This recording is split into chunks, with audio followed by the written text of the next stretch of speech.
Carlos! Larissa, Hello. hello, how are you? I'm great. How are you today? I am warm. Yeah, it is Yeah, pretty hot and humid outside in it Michigan is. today. Well, Carlos, thank you so much for being a guest. This is very exciting. Have you ever done an Instagram Live before? I have not. This is so exciting. Oh my goodness. So, for those of you who tune in now or rewatch this later, Carlos and I have been working together for quite a while now. I work for the Grand Rapids Symphony, and Carlos is a stagehand. And what is your real title, Carlos? That is a good question.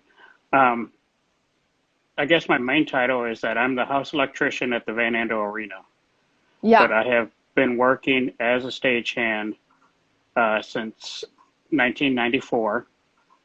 I've been a card holder of the Stagehands Union since 1996. And like I said, I've worked every facet of live entertainment that you could possibly imagine. Yeah, that's pretty crazy. I bet you have so many stories that I don't know about. So it's cool that we're doing this because you can answer more of my questions. Um, I will try my best. so for those of my audience who watch this and don't know anything about IATSE, can you first explain what that is and what it stands for?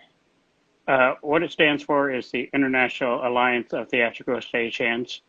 Um, it is a union, much like the Musicians Union. It represents the United States and Canada. And like the Musicians Union, every area geographically has a local number. Ours is local 26. Yep. And when you say you're a card holder, that means you pay dues and you're part of that, and you then get to be on call for certain jobs, right? Not exactly. I mean, I am a card holder. I am a union member, um, but also with the right to work for Michigan, um, you cannot. You have to do by seniority, not by a union member. So as I've told everybody who have asked me in the past, uh, a card holder gives you a voice and a vote. All of our collective bargaining agreements, you have Hmm. the voice to say what you want, what you feel is not enough for you in the contract. And then once both parties have been,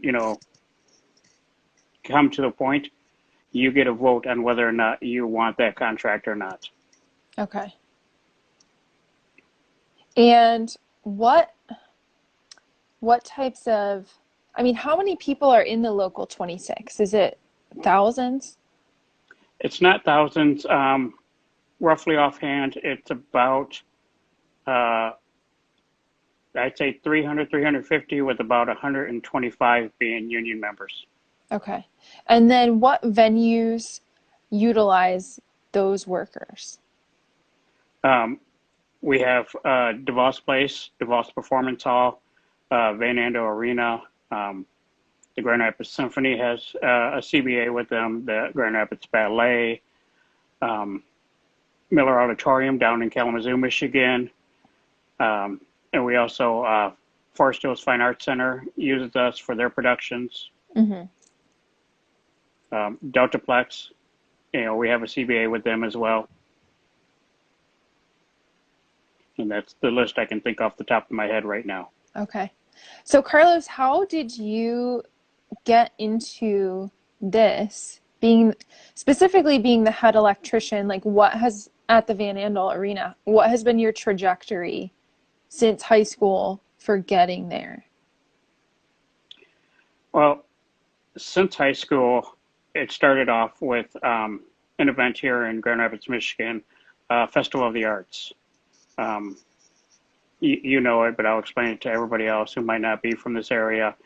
It was a 3-day event of the arts, all volunteer, but it was cultural arts, live arts, and display arts. And it was free to the public. You come down. There was like 7 stages that did everything from rock and roll to dance to even like operas and symphonies that performed on the stage as well. And I started to volunteer there. I started to volunteer in the production, helping set everything up, and through the group of people that I've met, it flowed into civic theater, which is a volunteer-based theater as well. And Mm-hmm. that's kind of where I learned this trade, Mm-hmm. because it was like your volunteer will teach you anything that you want to know. And I just was a sponge and absorbed as much as I could. Yeah. And that just kind of flowed into working with lighting companies like IATSE Lighting, going and applying to be on the extras list for the Stagehands Union. And from there, it just kept growing and growing into, do you want to try to learn this? Yeah, I'd love to try to learn something, and that's the evolution. It was just once I got my foot into the door, I just wanted to be a sponge and just learn as much as I can, take as much time, ask the people, hey, can I learn from you today? I'm done working, anything you can help me with. Some days were great. They were like, yeah, we can do it. And some days were just like, today is not the day. Yeah. And you just have to be like, okay, I understand, I'll come back the next time and hopefully Mm-hmm. I can pick up something new. It's that theory, which I think everybody kind of knows. It's like you want to learn something new every day. Mm-hmm.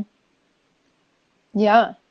And I mean, you've worked with so many different types of productions, um, theater, Broadway, symphonies, rock bands, and with the Griffins, hockey and sporting events too. Yeah. How how do you think your skills in one area are, impacting the production, different types of productions? Like, how do you use your skills in a symphony, but also at the Griffins? Like, what can you explain to someone who doesn't really understand your job how you can do both of those things? It's learning to adapt to every situation. And it's also learning to be patient and trying to figure out and trying to stay, 2, 3 steps ahead of everything. Mm-hmm. Because as always, you know, between like a symphony and a concert, you know, the lights set up the same way, the sound system set up the same way.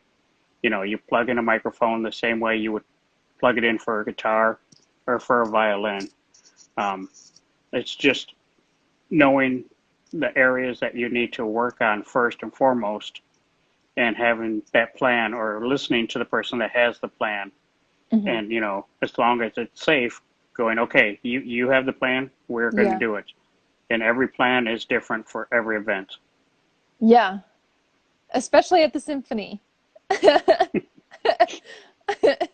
Marvelous um, people to work with.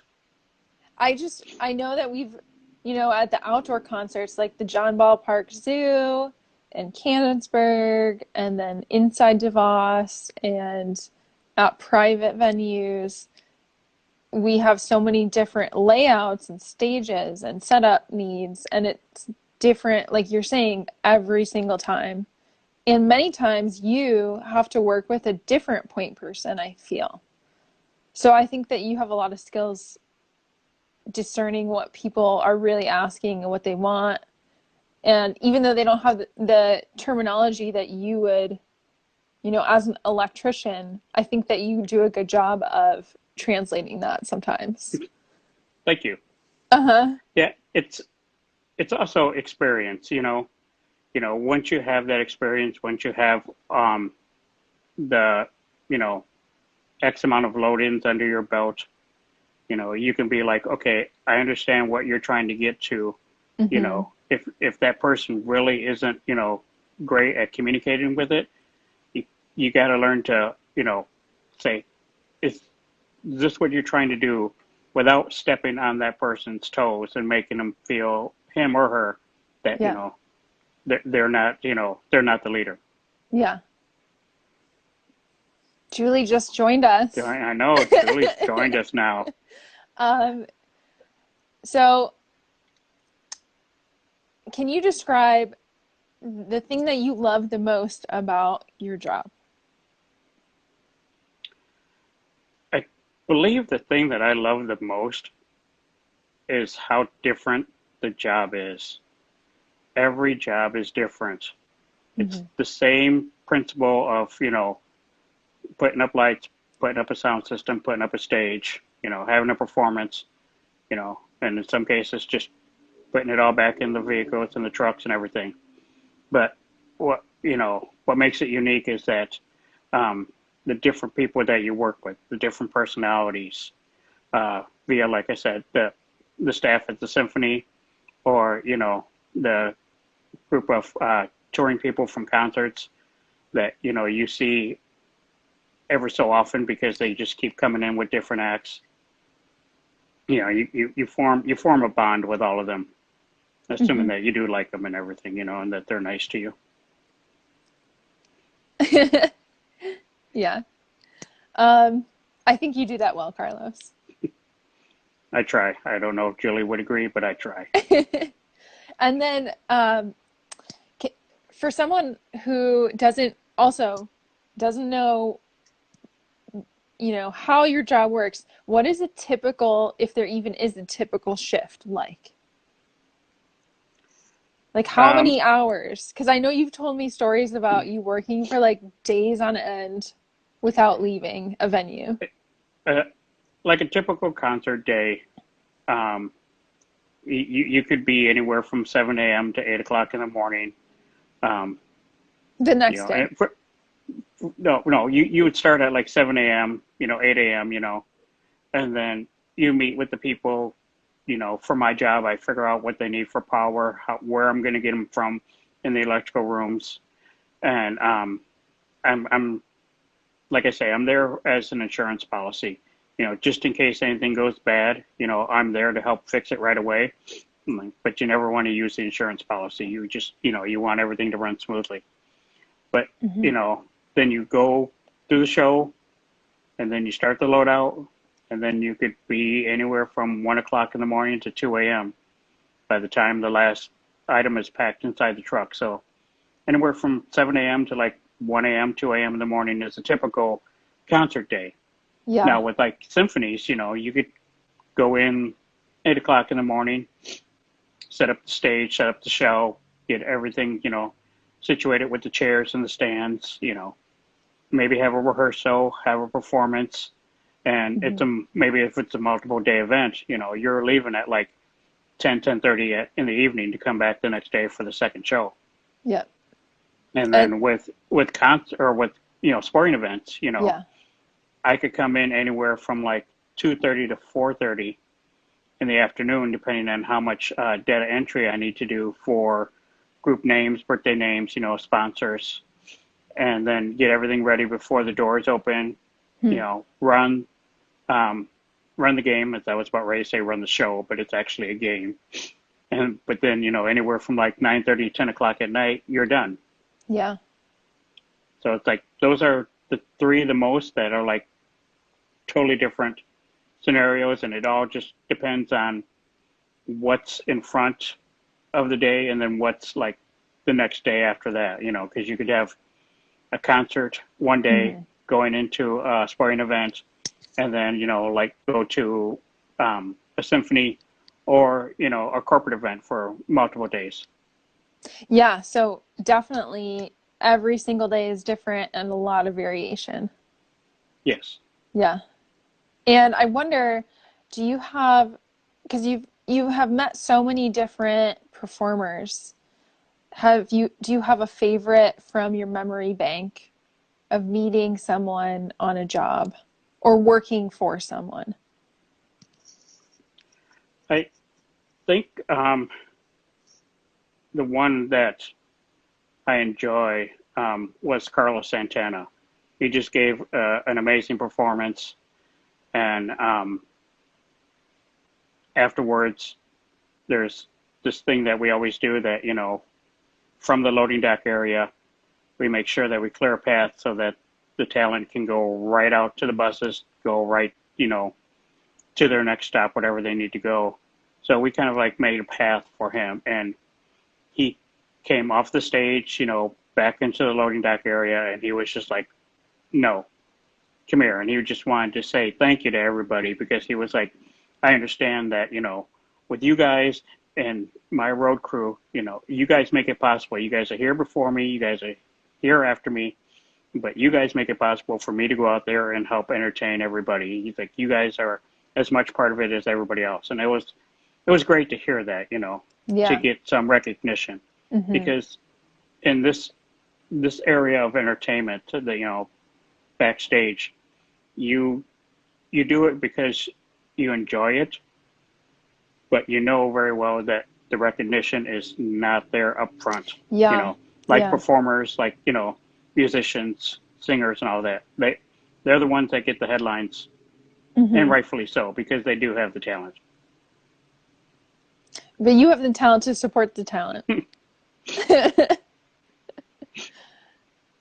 Yeah. Hmm. And then I really wanted to know if there was anything unexpected, because I'm sure there have been many unexpected things all the time at every job that you ever work at. But are there certain things that stick out to you where on a job something just out of the blue happened and you had to fix it, or it was just surprising or funny, something like that? There is one that comes to mind, and it's it's not it's not funny, ha ha. Um, Aida, the opera Aida, that was performed at the Van Andel Arena.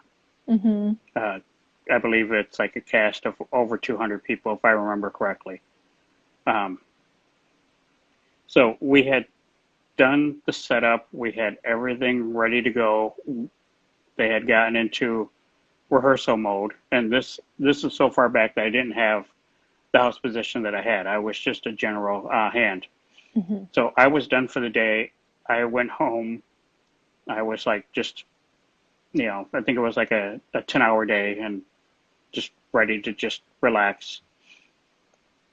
And I get a call on my pager. That's how far back it was. It was during pager time. Um, I was told to bring all my tools and get back to the arena as quickly as possible. One of the runways that the cast was supposed to use, it was because of structure and because of the amount of people that were on it, Mm-hmm. because of the pace of the spacing and everything like that. They wasn't supposed to be that many people on it, but it collapsed. Oh my goodness. Now, luckily, there was no injuries whatsoever, Yeah. but it was a mad dash of getting everybody back there, getting a whole lot of lumber, and just doing like an assembly line of people cutting pieces of wood, people underneath the platforms and everything, just bracing and restructuring everything Wow. while rehearsal was still going on.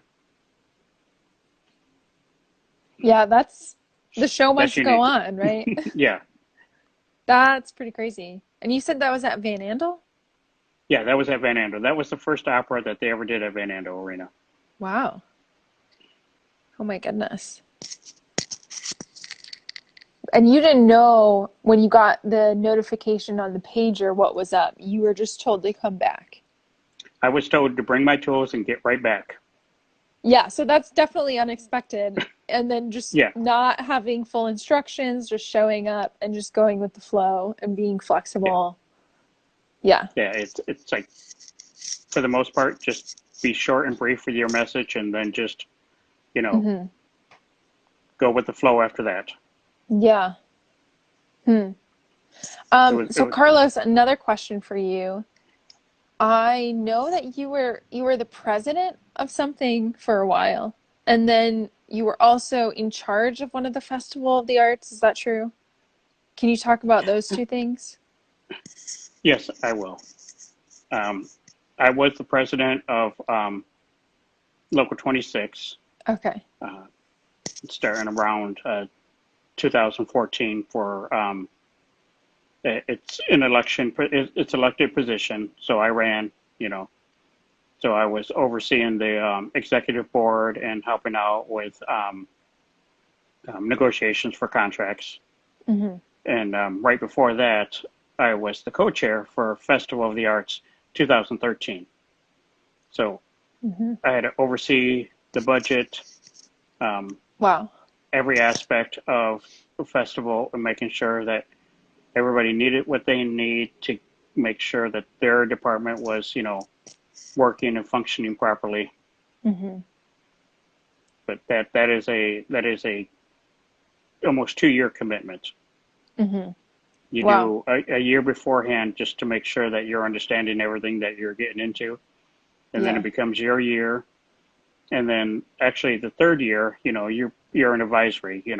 The next co-chairs are like looking at you, going, "How did you do this?" Yeah. Then you say, And "I don't I know." don't, you don't know. Yeah, that would be a lot of work.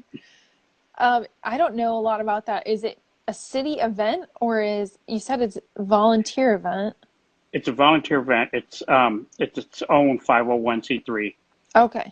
It's in partnership with the city of Grand Rapids, Hmm. but like I said, it's its own entity. Hmm.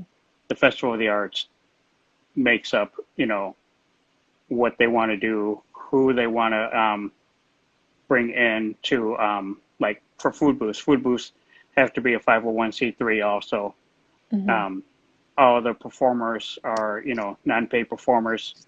They have to submit an audition tape, and then, like you said, you try to balance out the bands from the dance groups to the Hmm. choruses, everything to try to make sure that everybody gets a full experience throughout all the stages. Yeah. That's a big job. It was a big jump. Yes, it was. Yeah. And then for the president of the local 26 too, what you said you helped with the negotiations of the CBA, correct? What were some of your other responsibilities? The other responsibilities was um, the executive board, overseeing the executive board, running the meetings, and then overseeing any subcommittee meetings or subcommittee members that we had. Like um, young workers, committee, the Hmm. education committee. Um, if there was any grievances, making sure that that committee was, working on those. Hmm. But it was more of overseeing and making sure that everybody was, doing and getting what they needed to, do their jobs. Yeah. And then kind of last question for you. And then if anyone who's watching has any questions for Carlos, definitely submit those to us. You can put them in the comment section below. But Carlos, I wanted to know if you have advice for anyone looking to go your career route. Like No, how, no. Um, sorry, what? um, there are several ways. I mean, you can go and through colleges, universities, and getting degrees. Um, there's still community theaters out there that are looking for volunteers. It it all depends on what you want and what you're looking for. I mean, if you're looking for um, an audio engineer, a lighting designer, a scenic designer, those are something that you kind of need more of a educational background, which is more driven towards the colleges and universities. If you're looking to just become a stagehand and try to figure out what you want to do and how what area you're going to exceed in or what you have a passion for, sometimes it's the community theaters. It's starting off with hopefully, and Hmm. I say this hopefully because with the state of Michigan and the shortfall of the budget, that arts won't be cut as much as is feared, and that high schoolers can still do their productions. Yeah, I really hope that that continues. Yeah. So I have a question for you because I want to flip it, and I want to have a question for you Okay. since we're waiting for Julie to come up with a good question for me. Yeah. So for you being a performer Yeah. and going from performing to, working backstage as well, Mhm. what differences have you noticed from when you were just a performer to being a performer who, understands more of the backstage than an average, musician or, is there Mhm. anything that you've picked up or, you've gone, okay, I understand why they need to do it the way they do? Yeah, in general, like a very broad statement first would be I think I I'm still amazed at how much it takes to put a performance on. And all of the backstage stuff that goes on and has to take place that people don't have any concept of. And I think when I started, I started as an intern, and before that, I had played in the Holland Symphony for a few years. So I had been performing already for quite some time, uh, in string quartets and symphonies and as a soloist before interning at the symphony. And I had no idea what IATSE was. I had no idea how much stagehands did, the setup involved, the procedures of, you know, putting the house to half, when you do that, why certain people have zones that they are in charge of. Like, I had no idea. So I think just in general, it takes so many people to put a performance on. And it isn't just about the performers, it's about all of the support, what you do, what your team does, and the symphony management team.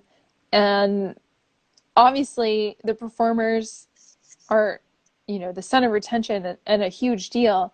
But to be able to support them so they feel safe and confident and comfortable on stage, there's a lot of work that goes into that.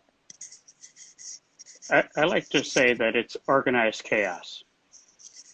Yeah, That's the best way to describe it because, from like you said, a person just looking on, they just see, anywhere from 10 to 100 people just running around the stage, running around the arena, and you're like, this makes no sense whatsoever. But when you're in there, oh you yeah, know, it's like, that this part needs to happen yeah, before another phase of the set, the lights, the sound system can be torn down at the end. Or, yeah, you got to put something up first before you can, continue on with the load in. yeah. So it's Well, and very much also organized just, chaos.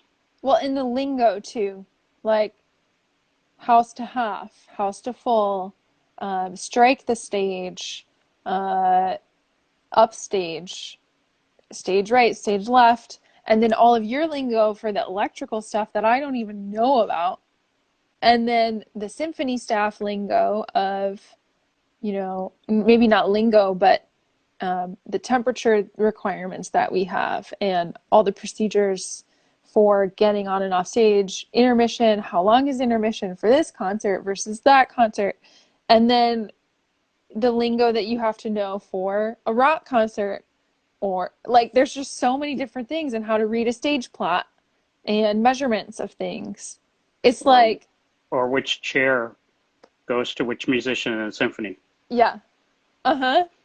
Just there's so much detail, and there's so many specific requirements for each individual concert, each individual performer, and knowing those and successfully doing that, while being calm, cool, and collected, I think is, you know, it just further speaks to how skilled that you and all of the stagehands are, because people don't really recognize that you're there. And that's a good thing because it shows how well you do your job and how skilled and efficient you are. because the general public has no idea of all the stuff going on backstage. Yeah, and they're not supposed to. It's supposed to be the performance, and that's Mm-hmm. what you see, and Yeah.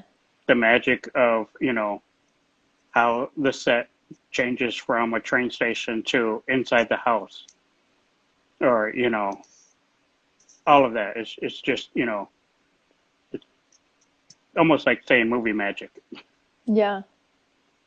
Yeah. So to end the time, Carlos, why can you speak on, especially in these times with the virus and all of the uncertainty of the future, and why do you think performances and live events are so important and critical, especially now, even though with the social distancing, it's so hard to be able to put on events.